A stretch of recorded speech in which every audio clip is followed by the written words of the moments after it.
Assalamualaikum dan salam sejahtera. Jumpa lagi di channel Heruan Nabi. Okay guys, kepada mereka yang belum lagi subscribe ke channel ini, jangan lupa tekan pada butang subscribe, tekan juga pada butang loceng. Thank you guys.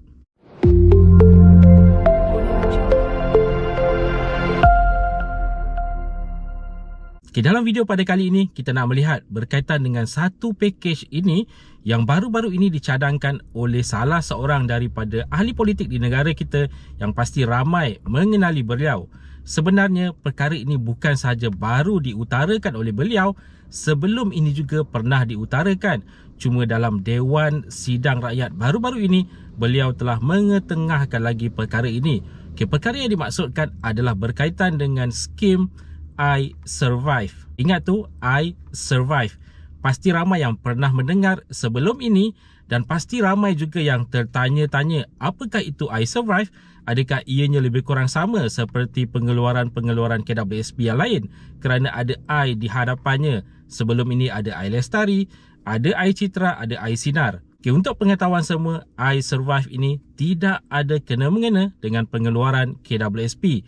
Tidak ada kena-mengena sama sekali. Ianya adalah package yang berlainan yang telah pun diutarakan ataupun diketengahkan oleh mantan Perdana Menteri Malaysia sebelum ini, iaitu Najib Razak. Jadi dalam video pada kali ini kita nak melihat secara terperinci apakah I Survive yang dinyatakan oleh beliau dan apa manfaat-manfaat yang bakal diperolehi oleh rakyat Malaysia daripada I Survive ini. Okay, untuk pengetahuan semua, I Survive ini adalah pinjaman daripada bank tetapi diberi jaminan oleh kerajaan berkaitan dengan bayaran terutama sekali. Dan apa yang menariknya untuk I Survive ini, seperti yang dicadangkan oleh beliau, untuk pengeluaran I Survive ini, bank tidak perlu membuat analisa berkaitan dengan kelayakan seseorang pemohon. Siapa-siapa sahaja yang berada dalam kategori-kategori tertentu yang menempati syarat-syarat tertentu layak untuk mendapatkan pinjaman sebanyak RM5,000 ini, yang mana pembayaran perlu dilakukan dalam masa 3 tahun dengan kadar faedah interest yang sangat rendah iaitu 3% sahaja, dijangkakan antara RM150 ke RM450. Dan pengeluaran ataupun pinjaman RM5,000 maksimum ini dijamin oleh kerajaan. Okay, apa maknanya dijamin oleh kerajaan ini? Seperti yang dicadangkan oleh beliau, setelah pengeluaran ataupun setelah pinjaman diluluskan, kerajaan akan membuat potongan daripada bantuan-bantuan kerajaan yang bakal diterima oleh seseorang peminjam ini. Sebagai contoh, jika Abu meminjam sebanyak RM5,000 dan Abu layak untuk mendapat BPR sebagai contohnya sebanyak 1,800 katalah setiap tahun, jika dilihat daripada kategori B40 untuk yang berpendapatan RM2,500 ke bawah mempunyai 2 orang anak ataupun lebih, sebagai contohnya 1,800 untuk BPR bagi Abu untuk kategori isi rumah. Okay, katalah pada tahun ini Abu mendapat pinjaman RM5,000 menerusi I Survive ini.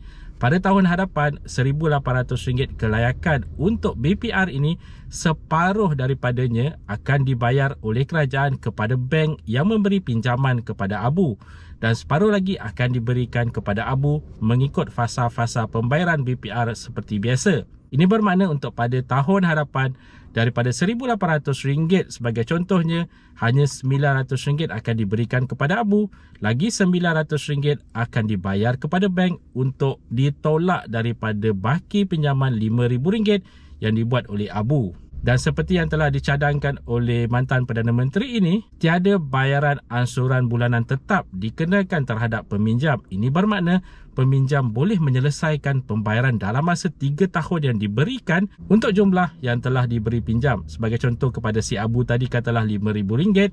Jadi dalam masa 3 tahun, Abu perlu selesaikan RM5,000 ini, termasuk kadar faedah 3% yang dinyatakan sebentar tadi, yang dijangkakan antara RM150 ke RM450, bergantung kepada jumlah pinjaman. Jadi kita ambil senario Abu tadi meminjam RM5,000 pada tahun ini. Katalah Abu tak bayar lagi pada tahun ini, tidak menjadi masalah kerana Abu mempunyai 3 tahun untuk menyelesaikan pembayaran RM5,000 ini.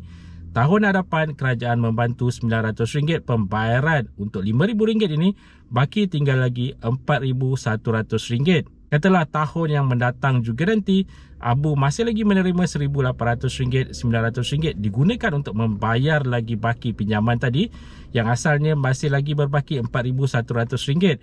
Jadi setelah ditolak lagi RM900, berbaki lagi RM3,200. Tahun ketiga RM3,200 baki, katalah kerajaan bantu lagi RM900, bermakna ada lagi baki RM2,300. Jadi Abu hanya membayar RM2,300 ini bersama dengan kadar faedah interest yang dikenakan ke atas Abu. Itu adalah konsep iSurvive yang cuba diketengahkan oleh mantan Perdana Menteri ini. Jika dilihat secara menyeluruh, pakej ini sebenarnya amat menarik.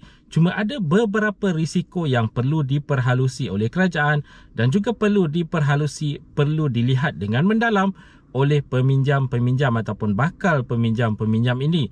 Antaranya sebagai contoh si Abu tadi. Katalah selepas membuat pinjaman RM5,000 pada tahun ini, mana tahu pada tahun hadapan setelah kelayakan disemak oleh lembaga hasil dalam negeri, beliau tidak lagi layak untuk menerima bantuan daripada kerajaan. Begitu juga dengan tahun-tahun seterusnya. Ini bermakna Abu sekarang ini perlu membayar jumlah keseluruhan RM5,000 bersama-sama dengan interest ataupun kadar faedah yang telah dikenakan terhadap Abu. Tiada bantuan daripada kerajaan. Ini adalah antara salah satu risiko yang perlu dihadapi oleh peminjam jika katalah selepas pinjaman dibuat, kelayakan untuk menerima bantuan kerajaan setelah disemak semula pada tahun-tahun mendatang adalah tidak layak. Jadi perkara-perkara seperti ini perlu diperhalusi sebelum dipersetujui untuk pengeluaran iSurvive ini. Dan perlu juga dipastikan berkaitan dengan kadar faedah interest yang bakal dikenakan untuk memastikan ianya adalah tetap dan tidak akan meningkat mengikut kadar ataupun situasi semasa ekonomi negara. Okay guys, jadi apa pendapat anda berkaitan dengan iSurvive ini? Anda bersetuju atau anda kurang bersetuju? Nyatakan pendapat anda di ruangan komen di bawah. Okay, itu saja perkongsian di dalam video pada kali ini. Kepada mereka yang belum lagi subscribe ke channel ini, jangan lupa tekan pada butang subscribe, tekan juga pada butang loceng. InsyaAllah kita berjumpa lagi di video yang akan datang. Stay safe, stay healthy. Assalamualaikum.